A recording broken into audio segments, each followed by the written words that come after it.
It is the most spiritual time of the year, but how do you celebrate when you can't congregate? Our colleague Philip Palmer with the divine solution helping the faithful keep the faith. This is the holiest time of the year, a time when the faithful gather en masse, but this year they can't.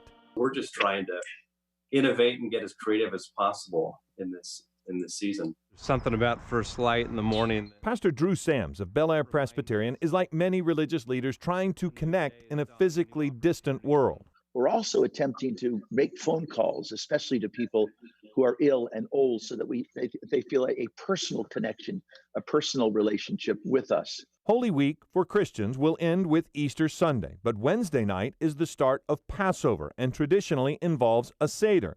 Rabbi Yoshi Zweiback says this year, what's more important than large families sharing a meal is to remember what Passover stands for. It's a story of hope, and it reminds me that we've been in dark places before. We'll get through this dark place again. Ramadan starts April 23rd, and it involves community service, fasting, and prayer.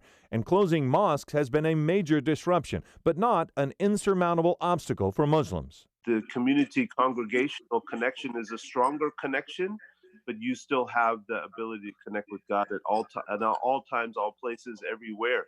Each of the leaders I spoke with, regardless of their faith, were all in agreement. Stepping back from large crowds, no matter how hard in this holy season, is the right thing to do. Monsignor Torgerson has suggested his parishioners wash the feet of a family member at home, just as Jesus did at the Last Supper.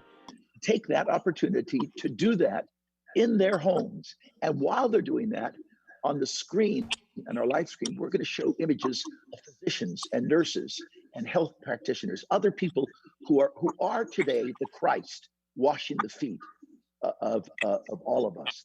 That we can actually put into practice loving our neighbors ourselves by maintaining this season of, yes, physical distancing, but embracing one another perhaps in a deeper way than we ever have before. There will come a day when these seats are filled once again with the faithful. And the strange irony is, because of the work of their leadership, when that day comes, their faith and relationships will be stronger than before they close those doors. Again and again, I'm hearing from congregants how much they're appreciating each other, how much they're appreciating their family. Not being able to see each other in the same way makes us long to see each other all the more. Going to understand that life is a blessing, health and safety, and just gathering is not something to be, taken for granted. It's a gift from God.